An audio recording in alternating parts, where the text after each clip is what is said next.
Party in the city where the heat is on all night on the streets till the break of dawn. Welcome to Miami. Bienvenido a Miami.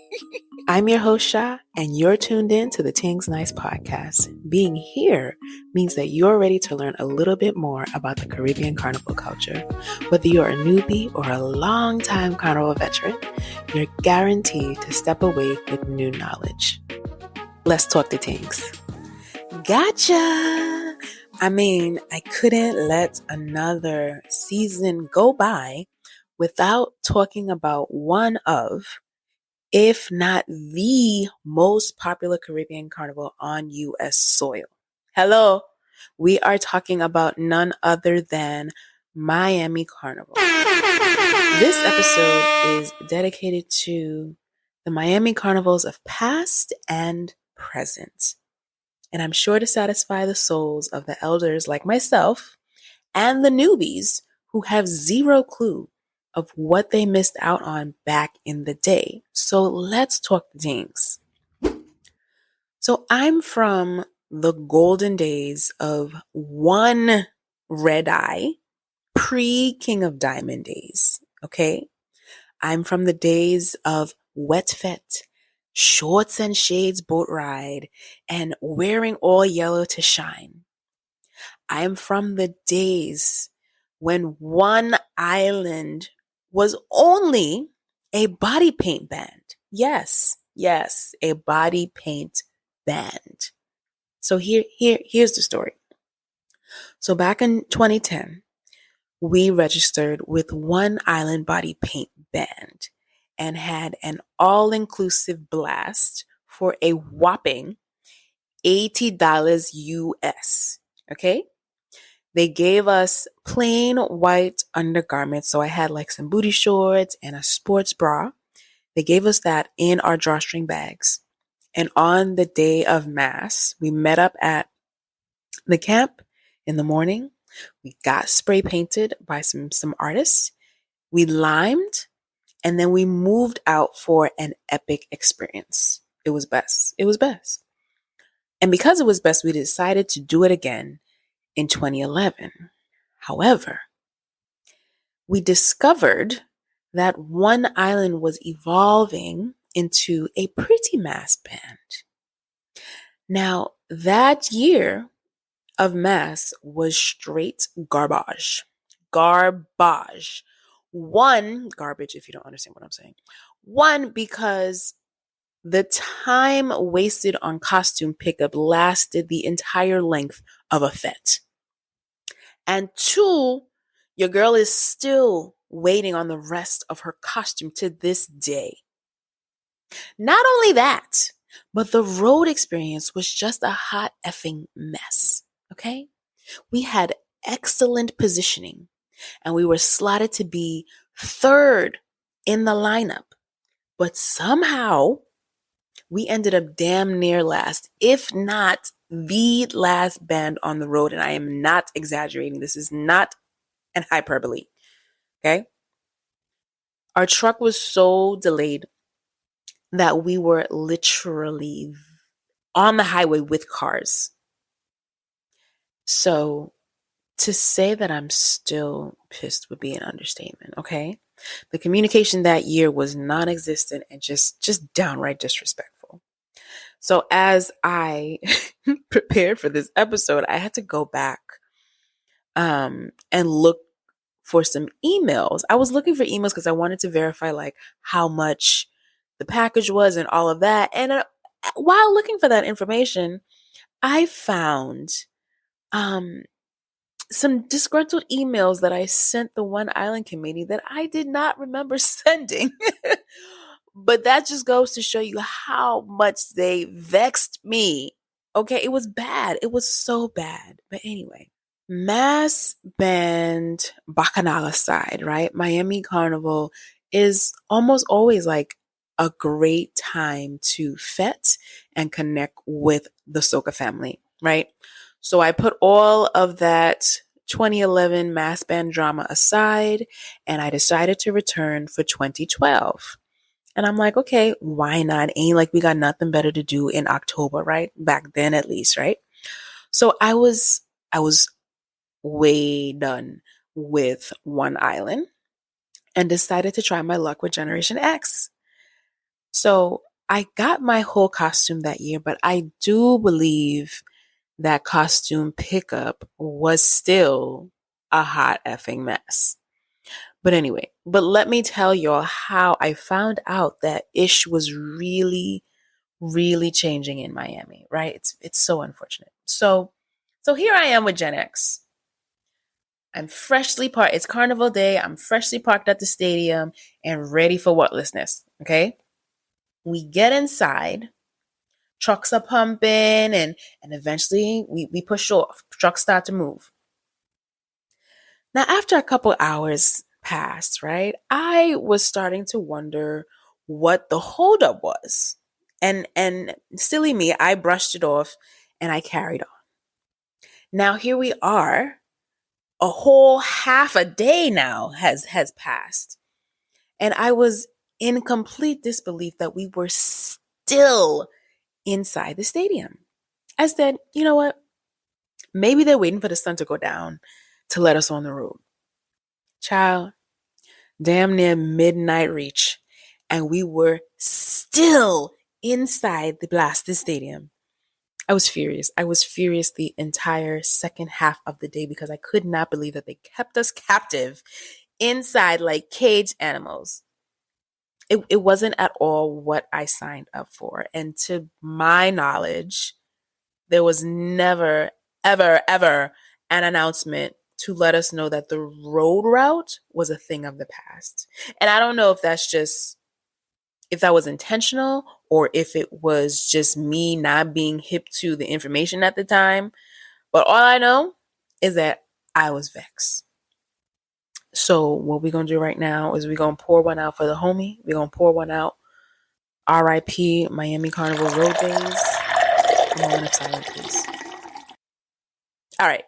So now, after learning this hard lesson, right, I decided, you know what? I'm not going to bother with mass bands anymore for Miami Carnival.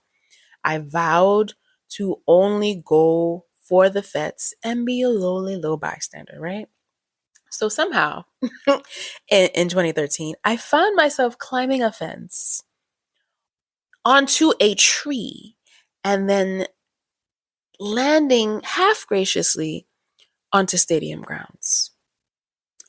Now, I'm not going to lie. I had the best time storming that year, but let's just say I'm too old to be doing that now. 10 out of 10 would not recommend. Okay. So security has become far more savvy to let that happen in 2023. Let's just leave it there. Okay. So after 2013, I took a break and then I attended again randomly at the spur of the moment in 2015 with the best crew always.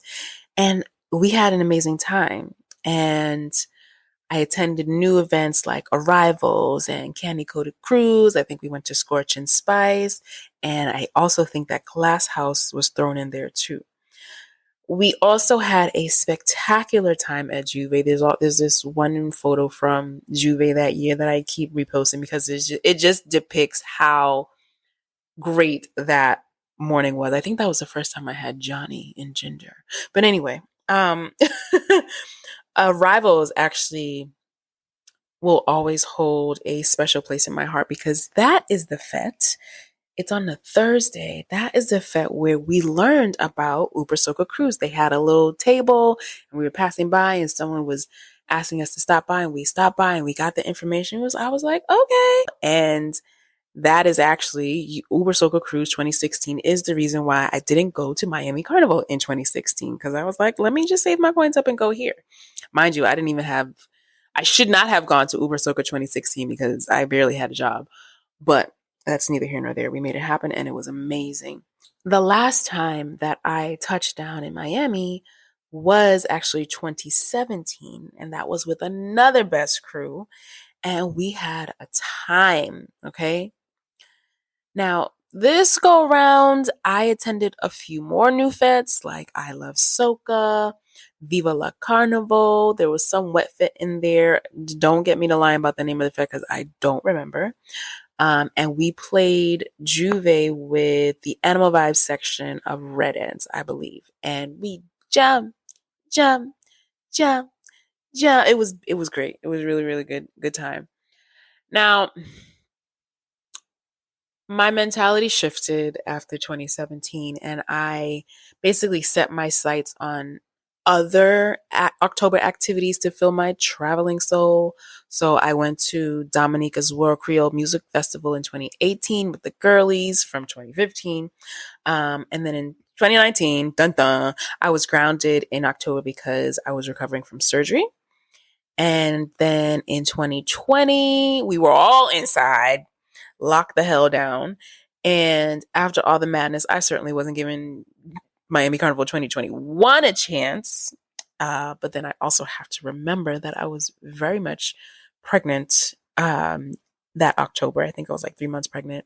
Like I was not about to go out there and give y'all the tea. So hidden pregnancy vibes, I say all the way. So anyway, that last year, 2022, I took my postpartum body and hightailed it to Portugal for a Soca Weekender.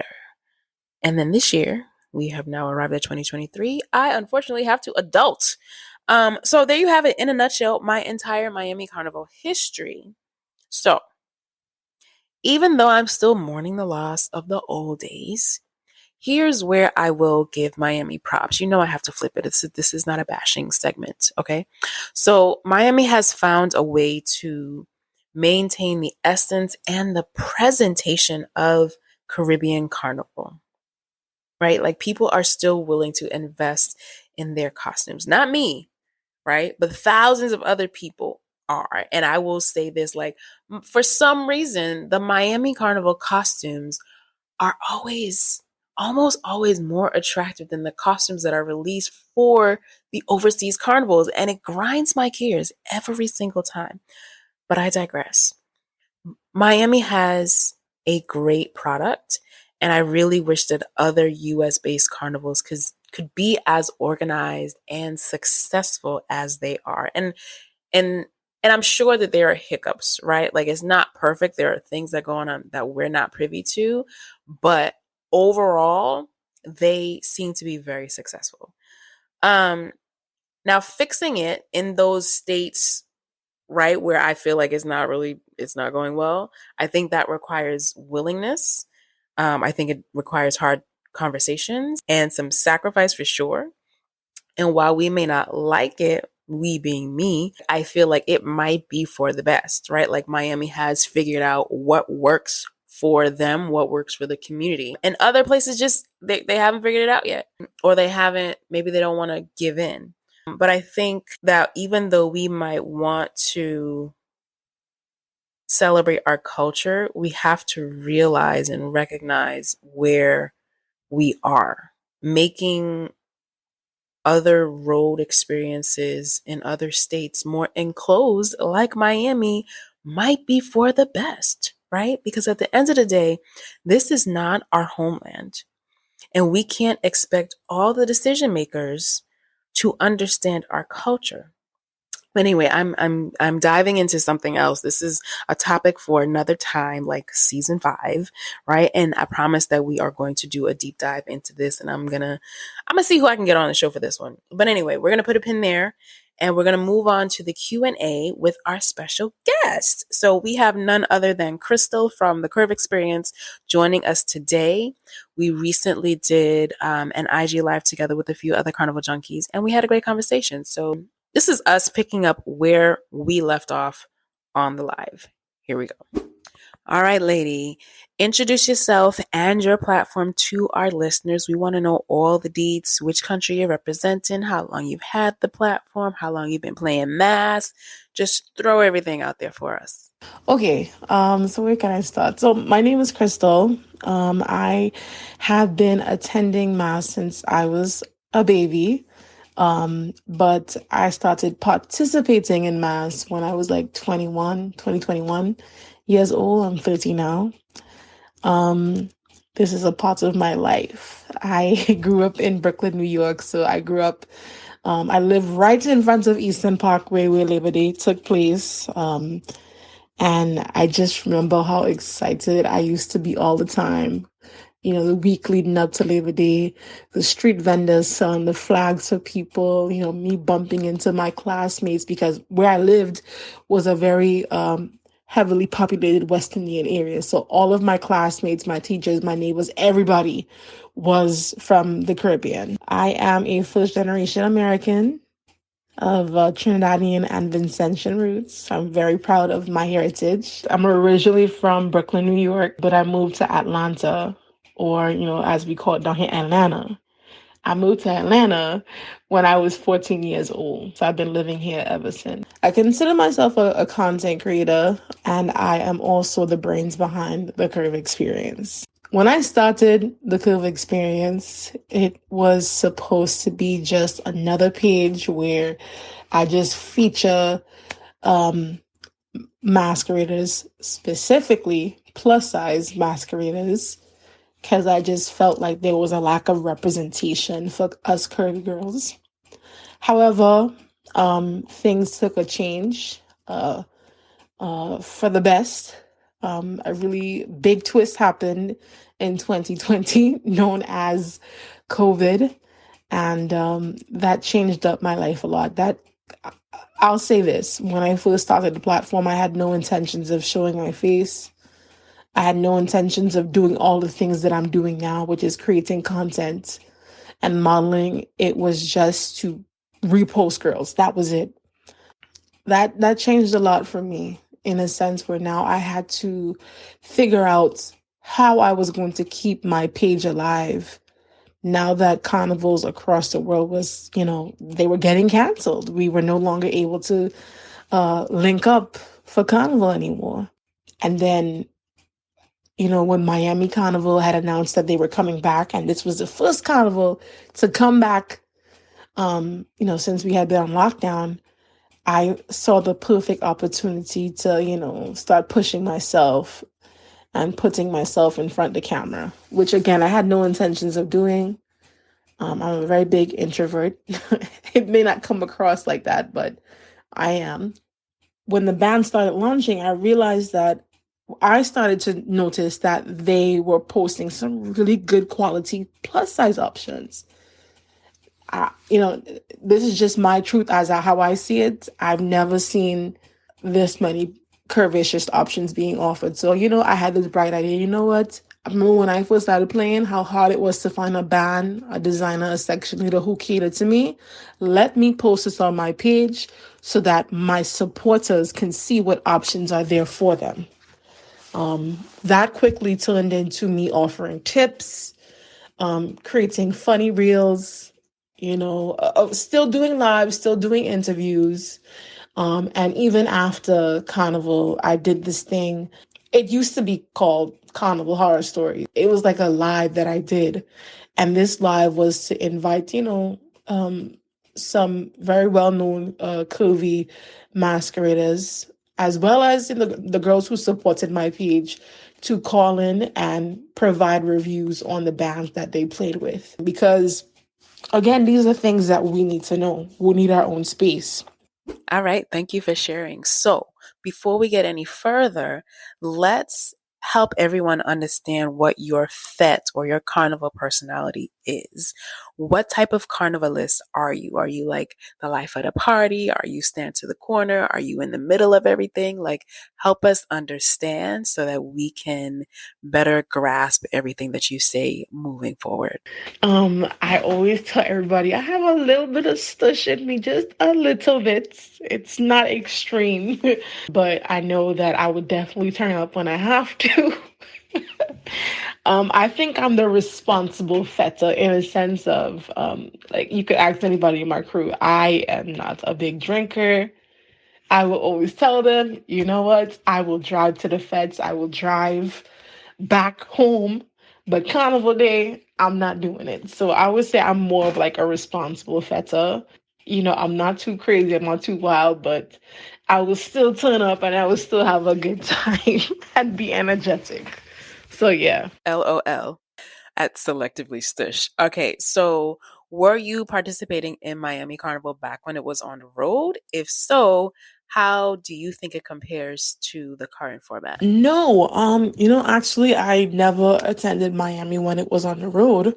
I've always been to Miami when it was in the stadium. And in my humble opinion, it's because this is what I know. I preferred being in that stadium only because Miami, to me, is probably the only carnival that I have attended where I don't have to deal with a plethora of stormers. I'm not a fan of stormers at all, especially stormers who are not respectful. I'll say that stormers who are not respectful to the masqueraders and they come in to destroy our backpacks. Those are the type of stormers that I do not care for. To be very clear. Heard, honey. Heard. I wish somebody would come and destroy my costume. They got another thing coming. Anyway, so speaking of costumes, the cost of Miami Carnival packages these days seem to be very similar to the prices that are charged for mass overseas. Do you think that it's worth it given the enclosed space? And also, like, are there reputable mass bands in Miami that don't cost nearly $1,000? Yes, I have noticed that mass in Miami but let's be clear, when I was playing mass in Miami, I used to play mass in Miami when the cost of what bodywear is costing now, which is like $800, $900, that would be the cost of a front line with the backpack. I feel like it's kind of worth it, to be honest with you, because Miami is the closest thing to being in, the actual Caribbean. I don't think that I can't think of any band that doesn't charge what they charge overseas for a costume. I will say this, however, I do feel like if Miami's going to, have the same cost and price as they do overseas, at least include Juve in it, because Juve is a separate package. And if you go overseas, Carnival Monday and Tuesday is included in the price um, of what we're paying to them. And most bands, if you think about it, are using well-known, well-established designers, and these designers, they charge money for their prototypes. So I totally hear yeah. you, but I think for me, it's so hard for me to swallow the idea of paying that much for Miami because when I planned Miami, it was specifically like a nice, inexpensive way to embrace the culture while here since it was always like the last hurrah before the end of the year. So to spend that much money on costume alone, in addition to accommodations, in addition to fetes and transportation, I'm just like, I'd rather just take that money and put it elsewhere. But I understand and I fully get that for those who cannot make it abroad, that Miami is like, that's their thing, right? So I totally understand, but from a personal perspective, I'd rather just save up my coins and invest that overseas where I can have the lush beaches and I can have that road experience and I can interact with, the onlookers and the kids and stuff like that. I just feel like there are certain aspects that Miami misses because of where they are, right? And that's really no fault of theirs. Like I said, they're making the best of it that they can. And this is actually a nice transition into the next question, which is like, what do you think are the benefits to playing mass during Miami Carnival? The benefits for me personally, of course, being around my people. Um, Florida, just like New York, has the highest population of Caribbean people. It's also an opportunity for me to actually get, some good food, you know, making connections. That's a time when I have made so many friends during Miami Carnival that I speak to this day. Getting an opportunity to meet other social media content creators or influencers. especially for people who cannot go to the Caribbean for whatever reason. Maybe it's cost or just time. Miami, the one benefit about Miami is that that is literally the closest thing that you will get to actually being in the Caribbean, in my humble opinion. And unforgettable memories for sure. So my one of my favorite memories is Juve, my first ever Juve in Miami. And I remember, we, I think it was a song that came out, Break a Branch, or it was either that song or this song called Ray Tete, Ray Tete. I don't know if you guys remember that song, but wait, that song was bad. And everybody was getting on bad at Julie because of that song. People getting up in the trees and whining and breaking down branches. Like, some really great memories are always made in Miami, for sure.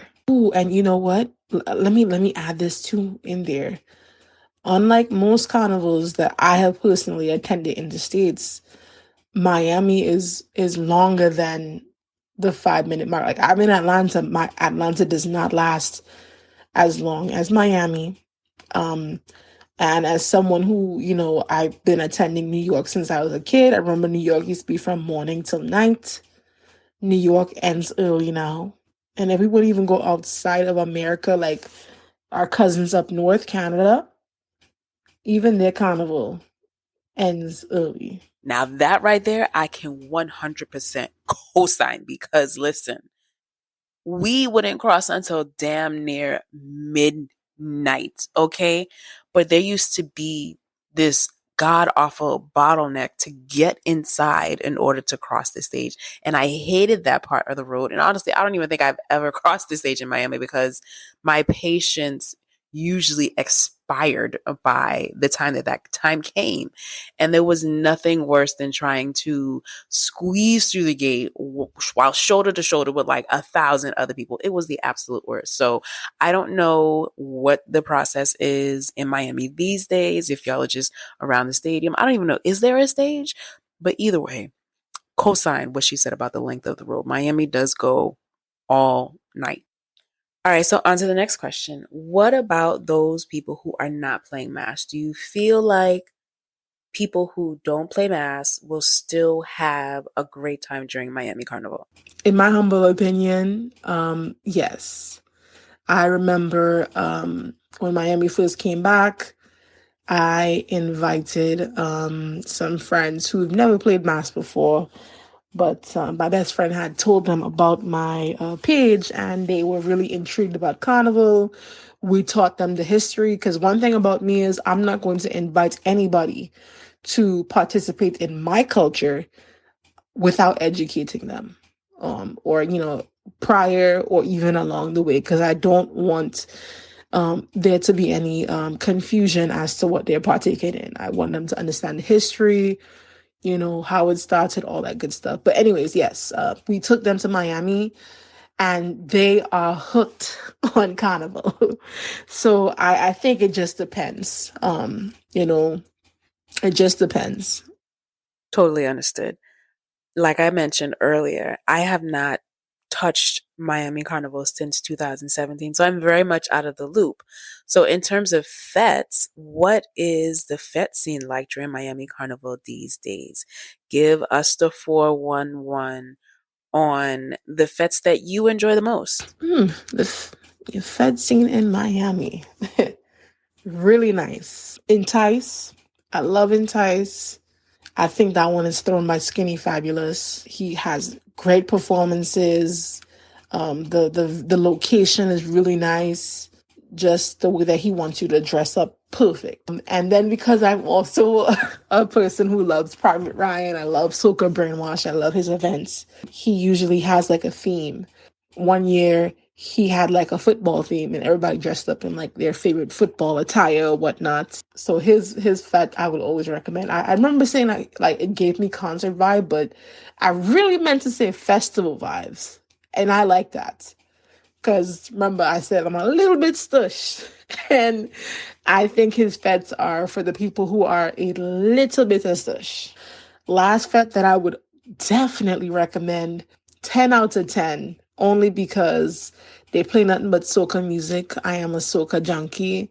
The vibes are true and genuine. Everybody's just, free up. SSS by Freeze International. Oh, that fete is vibes. And Lord, let me tell you, I love to get my baptism. I love to get powder puff. Powder puff, because he always plays that song all the time. So yeah. Yes, SSSS. Out of the three that I named, that one is top, top, top of the list. All right. Yeah. I mean, everybody, I don't think I've ever heard anyone say anything bad about SSS. So, yeah, get there. So since Miami Carnival Day is very unique, can you give us a rundown of how the day commences for masqueraders? Like, what's the play-by-play from start to finish? They always give us the lineup of the trucks. I would say if you're like the first 5, 6, maybe 7 bands, whatever time they tell you to be there on time. You just cannot afford to not be there on time. They're gonna cross that stage early. So for most masqueraders, if you're a female, you're waking up early, gonna go get your face beat. From there, you may have your costume already on and you just go straight to the parade, or you may go back home, get some more sleep, eat a nice breakfast, then put on your costume with your friends and head out to the road. Um, most of the time when you get there, you may have to stand around for a while. Oh no! First you park, then you'll look for your truck. That's the task. You'll look for your truck, and you may be standing around for a while. Maybe go up to the truck and get breakfast if you didn't eat breakfast at home. And then she's like, all right, Aaliyah, we getting ready to go on the road. And everybody chipping down behind the truck, and it's nothing but feathers. And the MC is just, everybody get in your section. I love Miami. I love Carnival as a whole. And throughout the day, you're just chipping, you're drinking your alcohol, you're whining on somebody, boy, child, you're having a good time. You know, if you were like me, I used to play with like One Island and stuff like that, Euphoria. And we used to be, well, I think Euphoria is like kind of like in the middle, but One Island, oh my God, One Island is vibes, boy. With One Island, usually you're crossing at night. So by the time you reach that last gate, that's before you hit the stage, that's where there's like this gate and everybody's trying to squeeze in. I just want to take a pause here. Did I not just say that? Did I not just say that? So it looks like things haven't really changed. That little bottleneck that I talked about is still there. Ugh. And then when you look up, you see the truck getting ready to go behind the stage with the MC. And on the other side is the people looking on to watch the masqueraders cross the stage. And then your section leader has like the sign saying, all right, if you in this section, if you in doing glory, come over here, front line, midline, back line, da da da da da. And then we crossing the stage. We're crossing the stage, we're getting on bad. And that's it. You go out into the end of the stage where they have the band clash, whatever, where all the bands pack up and they play music, or they could go straight over to the concert. And usually they have like an artist there. Like one year they had Destra, they had Nadia, they had Bungie, you know. Um. So yeah. Well, it looks like some things have not changed. So, moving on, right? Hopefully, folks already have their flights and their lodging secured for Miami Carnival 2023. But for those who are still dilly-dallying, what areas would you recommend that they stay in? Whew. People dilly dallying, lollygagging, procrastinating. So if you have waited very late in the game to secure these things, there's no easy way to say it, but you have to pick whatever from whatever's left over. If you find something reasonably priced, that's in area that's within good distance between the fetes and the parade routes and all that good stuff, you are very lucky. Because if you're waiting at the last minute, chances are you're probably not going to find anything that's relatively close to fetes or parade. You could try maybe downtown Miami, Brickell, Little Havana. I've stayed there once. It was decent. I liked it. For sure. Whatever the last minute planners do, they have to understand that they're going to have to come out their pocket a little bit for the most part. But also consider the outskirts of Miami. You don't have to be in Miami like I usually do, like Fort Lauderdale or something, because I really don't like being in the heart of it all, which also becomes more of a pain when it comes to parking and whatnot. And speaking of parking, let's transition into transportation talk, right? What's your take on transportation during Miami Carnival? Do you feel like people should rent a car or do rideshare services? What's recommended? I I always think it's cheaper to do to rent a car. Um Now I used to go through the little car services to the airport. However, because I'm someone who believes in saving money and that you should be able to do carnival at a reasonable price, I have recently discovered Turo. Turo is by far a whole lot cheaper than going through the car rental companies in the airports. You're renting cars from people who are renting out their extra cars for extra income. You could go through them to purchase it. Highly recommend it. It's called Turo. I mean, you could do a ride share as well, but it will start to get pricey in my humble opinion. And then I'm a kind of person, like, for me, I like to get up and go. I don't want to have to be sitting around. You just come from Juve, you stink, you're dirty, you're powder, you're all this, that, and the third. I don't want to be waiting for nobody in an Uber ride. Mm-mm-mm-mm-mm. Hop in the car and go. You rent a car through Turo with your friends. You guys split the cost of that. You split the cost of gas, all that good stuff. And that's it. All right. And our final question of the episode: what is there to do outside of Miami Carnival fetes and events?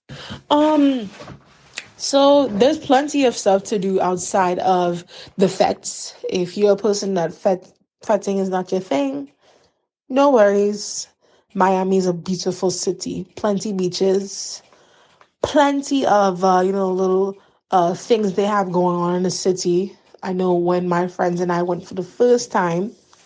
Now, mind you, we were oblivious to the fact that there was such a thing as partying leading up to the carnival. We went out to eat. We went out to Lulu's. We went to go have drinks. Florida is a vacation spot for a lot of tourists. There's a lot of things to do there. We went to the beach a lot, though. I'll say that. We went to the beach a lot.